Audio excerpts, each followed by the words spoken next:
From the NLRPD to KTHV to behind the microphone, it's Scott Romine with Gwatney Unplugged.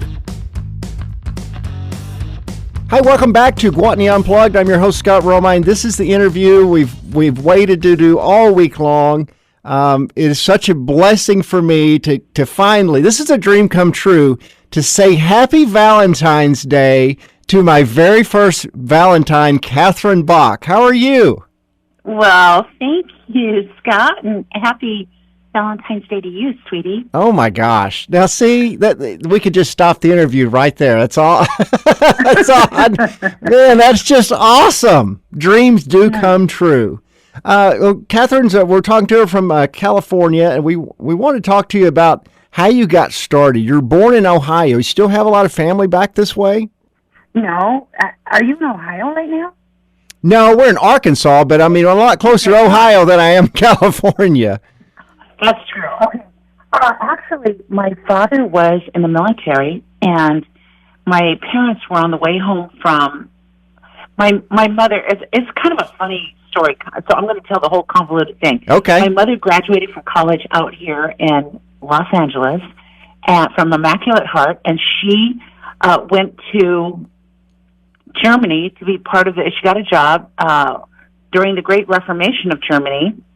You know about that, right? Oh, yeah, sure. Yeah, the rebuilding of the country after the war. James Best was there. Yes, he was. Yes, he was. Yeah. That's right. Oh, gosh, I love that man. He was the best. So my mother was supposed to marry this man when she came home, this fellow Tony, and she says, "Look, I just need to do a little something, get out and about, and I'll be back, and then we can get married and have kids and do everything." Sure. Well, who does she work for? But my dad. Oh, boy. Changes things. And my dad chases my mom around for 2 years. And he finally says, "Okay, let's get married." Okay, that's it. So she goes with him, and they go to Ohio. I'm not exactly sure what capacity he was in at that point. You know, it was something in the civil service because he was one of the bosses. He grew up on a ranch, and you know, all ranchers, people that have farms, know how to take care of vendors on their property, sure, like the feed that they need for their cattle. Oh, yeah. You know how to order stuff, and they're really efficient. My dad's very efficient and very successful at ordering supplies and having enough and not going over budget. He was like a budget officer, I guess you'd say. Didn't have Google back then. Didn't have Amazon for farmers back in the day.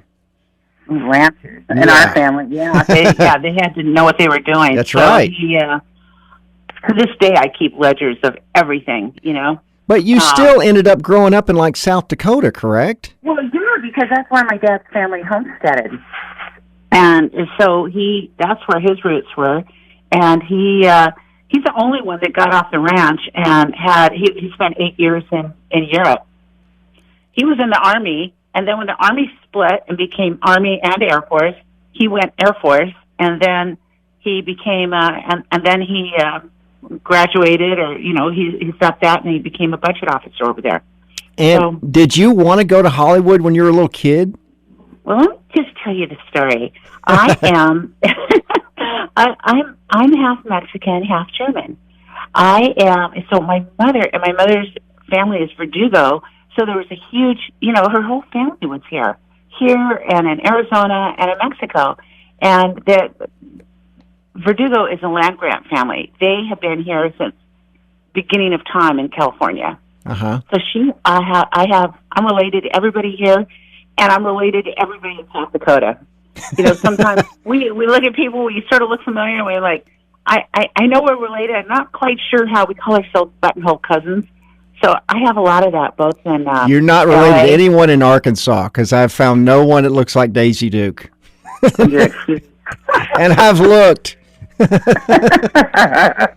So I was in South Dakota. I love South Dakota, and then my parents started not getting along. They were really different people, you know, and they were young, and I think they just couldn't resolve their differences. So my mother came back out to Los Angeles and started her life here. So now I was caught between South Dakota and California, and they in South Dakota they call me California Kathy, and in LA they call me Annie Oakley. So I couldn't win, you know. A little bit of everything. You know what's cool is everybody starts somewhere and whatnot, but you start off practically on a movie with Clint Eastwood and Jeff Bridges. I mean, you start at the very top.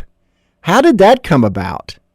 Well, here's a crazy thing. I graduated from high school at 16. So when I came out here, I was in college, way too young, but I was at UCLA, and I just had the naive thing. I looked in the paper for jobs because I figured, hey, I'm in LA. I've been going to drama camp since, because my parents were divorced. If I wasn't on the ranch, I was in a drama camp someplace, a performance camp. And then when I said, okay, well, they said, what do you want to be? And I said, well, I want to be an actress. They're like, no, that was just for fun, to keep you occupied during the summer. You can't be an actress. That's not a secure job. Be a teacher, be something, but don't be an actress. So, of course, you know, that's what I wanted to be. So, came out to LA, looked in the papers, looked for jobs, and you know, that's not really how you do it. So I was in college, and somehow it wasn't as hard to get an agent back in the day, back in the 70s. And I had a commercial agent, and then I was discovered doing some little play, and I got another agency, but they couldn't get me a job either because I wasn't in the union. You have to be in the union to work. Like SAG card and all that stuff. Oh, yeah. It's still difficult. So I ended up going around all these interviews, and people would say, oh, yeah, we like her, but we're not going to vouch for her to be in Screen Actors Guild. Tell her to come back when she gets in. They had, the agency that I was with said, look, we can get you 3 days on this movie. You know, we handle the director, the producer, and the leading actress, who is Leslie Caron. Leslie Caron was a famous French actress who did American in Paris with Gene Kelly. She's a fantastic dancer, and she did Fiji. You know, she's famous for that. Sure. Do you know those shows? Those old shows. I think they're in black and white. Okay, whatever. So I went in there to get my 3 days of work, and the director saw me sitting there, and he says, "Hey, you're an actress?" And I said, "Yeah." And so he brought me in. So not only did I get my 3 days of work, I got the second lead next to Leslie. Wow. I like saying you start at the very top. It's very so that was backwards. Really interesting, because not only I worked for 3 months on the movie, so now I just loved it. I love the whole process. I love the whole creative process. It was so great. They shot it in European style, which means they shot the show. They didn't pay attention really to the sound. So then I was in looping, or when you look you go back and do the ADR or something. The ADR. Yeah. I did that for a month, so I was really hooked. It was so fascinating, interesting, and then I did the movie with Clint Eastwood, and that wonderful director Michael Cimino, who did the Deer Hunter and so many other movies. Such a great director. And then the movie. Well, Burt Lancaster, I worked with him too. He was fantastic. You've worked with all the big names. I got to ask you the silliest thing before we get into the Dukes and stuff on our next segment. Cannonball Run.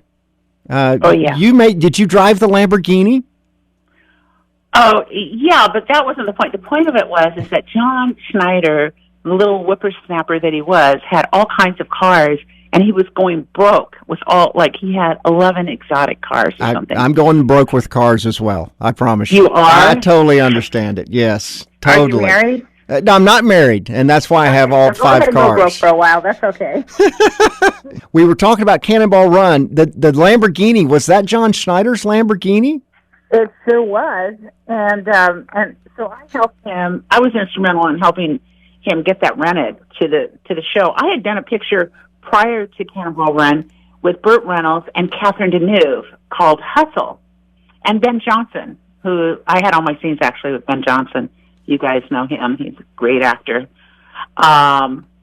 So I got that. I didn't know they were going to paint it, so I was a little worried about that. But I think they painted it red, right? They painted it red, and it was white. Yes. That's exactly what happened. So, because there's a scene in the movie when you open the door and you can visibly see the inside of the door is the wrong color. Well, they did that because I was, we knew we were going to get in trouble racing this car around, and then we hosed it off and we went on. So it was like a different car. Right. So anyhow, driving a Lamborghini, can I tell you something? Sure. It is not a smooth, wonderful, Cadillac drive. It's like a hard driving race car. I never really understand all these people driving these cars around because it's a lot of engine to just be racing up and down Rodeo Drive, which they like to do in California. I understand the pedals are very small and very close together, that it's not the easy car to drive. No, it is not. It's a lot of car to drive, so I don't get it. I mean, but I do love it. It's fun, and it's an exciting car, but it's not a car to I still want one. I had a poster of you and a poster of a Lamborghini on my walls when I was a kid. Let me tell you what I did. One summer I realized that I wasn't going to get out of town, and I did something that I never do. I rented a Ferrari. Awesome. I rented a 308 Ferrari. It kind of looks like a mini. That's the Magnum car. Magnum PI car. Exactly. It's a Magnum car, and it's like a mini Lamborghini. It's sort of that style, too. Do you see that? Yeah, did you go drive it across the country? I know exactly what it is. That's the Magnum PI. No, I drove it all. I drove it all over L.A. I drove it on the freeways. I drove it everywhere. And then when people would say, "Hey, God, you're so lucky. You get that car. You have that car." And, like my brother, who's a teacher, I said, "Oh, you like it?" And he goes, "Yeah." So I threw the keys at him. I said, "Go, have fun. Go to lunch. Take your friends out. Just don't ruin it, Oh, my gosh. And so when I see people, my real fun came from having this car and being able to let all my friends drive it. Like today, you couldn't do that, I'm sure. I mean, this is before I had kids, so this is like before 1995. Today it would break down. I assure you. No, it wouldn't break down, but you'd probably get in trouble for letting everybody in the world drive it. Like I'd see security guards at the Warren Brothers gates, and they said, "Wow, what a car!" I said, "Here, take it. I can't. I'm going to work now." Or here. Oh my gosh! I was a nut with that car. I had so much fun handing it out to everybody. We all had a vacation in that car. One of the things I wanted to ask you about is during the 80s, you had all kind of silly things going on. What was the hokiest thing Hollywood ever tried to get you to do? Like game shows or variety shows or, Country versus City. What was that? Country versus City was a show where the country people squared off against the city people. And they wanted you on there. Well, I was on it. I was on it with Glenn Campbell. That's where I met Glenn Campbell and Tanya Tucker, and Sonny Schroyer was on it. And I can't think of who else. Gosh darn it! I'd have to go back and look at. Sounds like Battle of the Network Stars or something like that. Hey, that was serious. Yeah. What do you mean? But so they do these crazy things where they go, "Okay, can you milk a cow?" So we. Like, whoever could milk a cow, and of course the city people, they had no idea how to milk a cow. Can you catch calf? Can you catch this little calf? And can you, bring this little piggy and give him a little bath or something? It was like the silliest show. Can you walk on a log across a river? And so, of course, that's country type, all cleaned up, and me being a tomboy. So, tomboy? This show was rigged in your favor. I know. I picked the right show. I guess you did. Glenn Campbell was the fastest milker I have ever seen. Now, Kathy, did you actually watch the Dukes of Hazzard every Friday night? Did your schedule allow for that when the show was number one? Actually, I was not able to watch it a lot because I would take a red eye and go do an appearance someplace. I mean, you have to make hay while the sun's shining. That's so true. we all worked. Usually it would be John and Tom and I would be on a red eye to someplace. Or CBS would send me to a radio station, or I mean, one of their TV stations, their affiliates. And so I was pretty much working all the time. But when I was home, oh my gosh, of course I watched it, and I loved it. I'll never forget, I got a home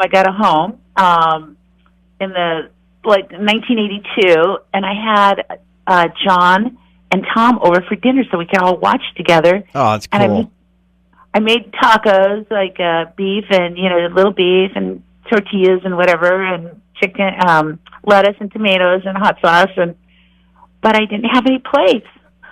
So you didn't have any plates. I had no plates. So this would be like having lunch with the people on my lunchbox. This would have been a dream, So we all sat around there with our little pot, our little pan of beef, and the little. It was just so silly, and we had so much fun watching the show and going, "Wow, can you believe this?" We had a lot of fun. All the people on the show, I would usually make it, open house on Friday nights if I was in town because I never got to see my friends otherwise. So all my friends would come over and we'd have fun. We'd watch a show, and then we were young, so of course we had to go out dancing or to go do something, or if John and Tom were over, they'd be playing. John plays a pretty good piano, so he'd be playing piano, and Tom be playing his guitar. It was a lot of fun. You mentioned home, and I got to be honest, one of the highlights of my life was I was very blessed back in '08 to come to your home there in California with John and Rick Hurst, who was Cletus on the show, and we filmed some commercials and had fun. And I think what was neat about it to me was someone also very famous had lived in your house prior to you. Can you tell us about that? Do you want me to tell you all the people that lived in my house? Well, I know there's one in particular that is pretty darn I'll famous. tell you that one. Well, first of all, this house was built for Dinah Shore, who her first husband was George Montgomery, who was a cowboy actor. Uh-huh. And he is really credited with building the ranch house. And this was a ranch house. This was one of the original ranch houses in Los Angeles.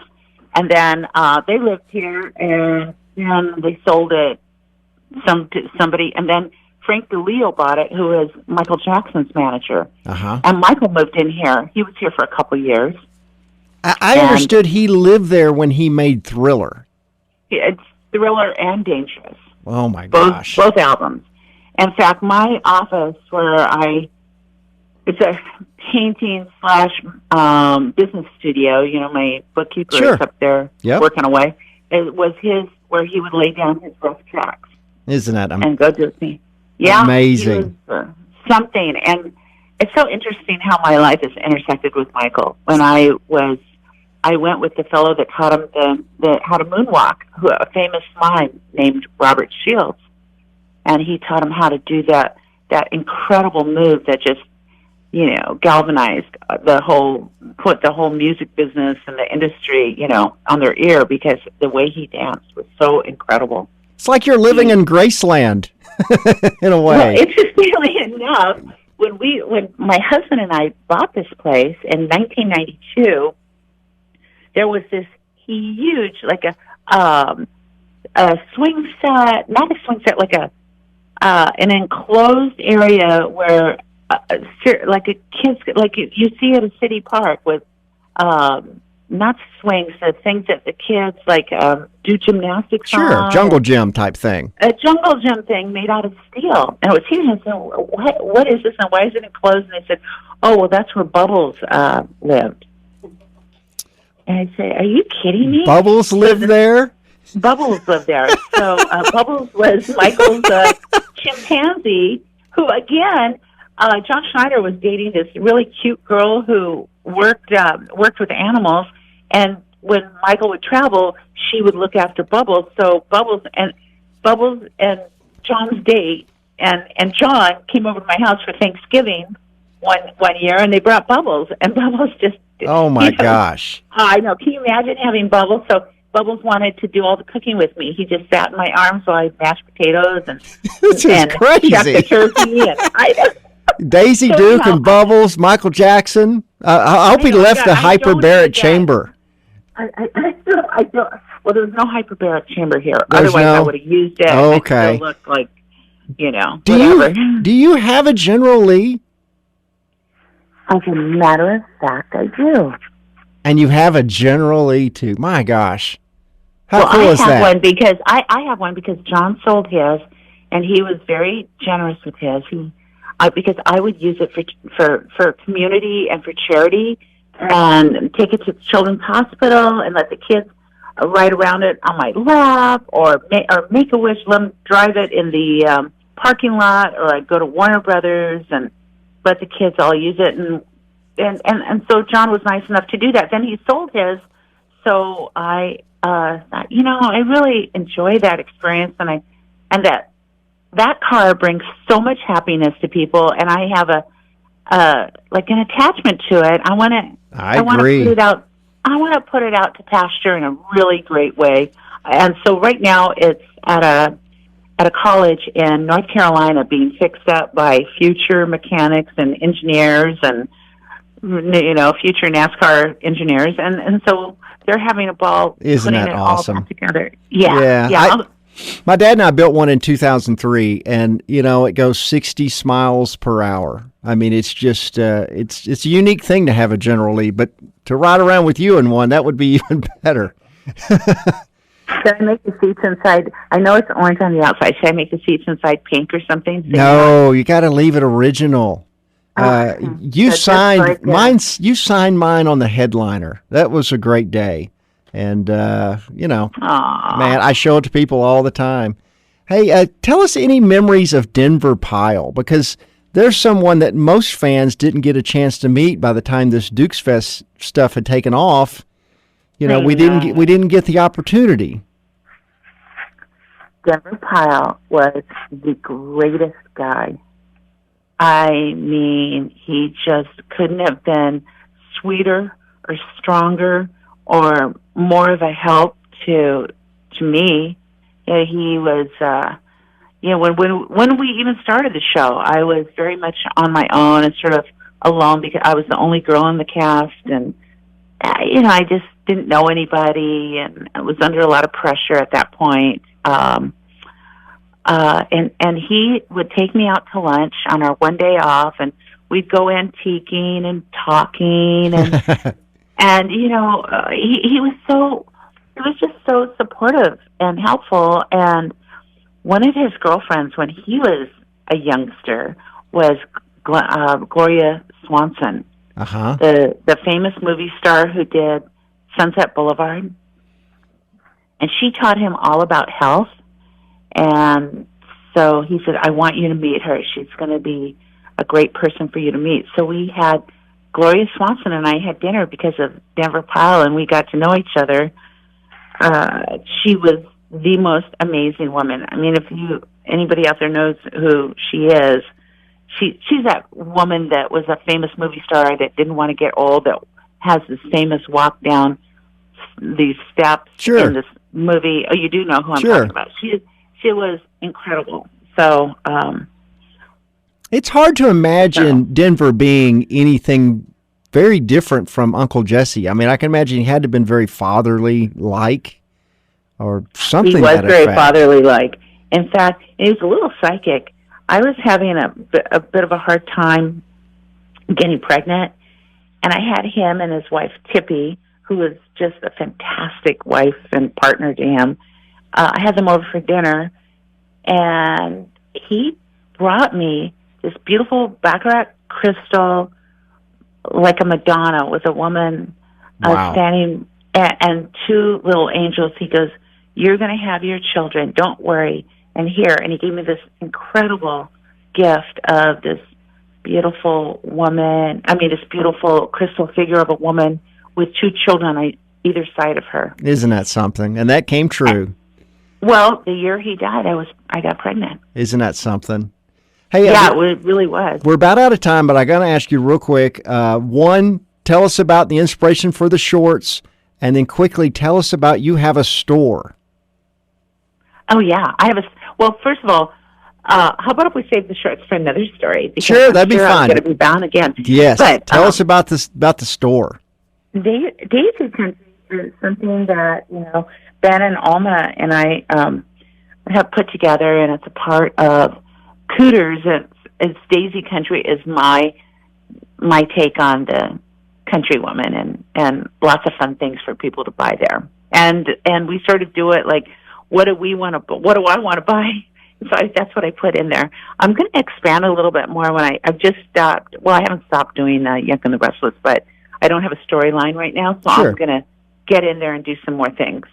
Well, and we can find that in Nashville. The store's in Nashville, right there by the Grand Ole Opry Mall and all that sort of thing, by Cooter's place.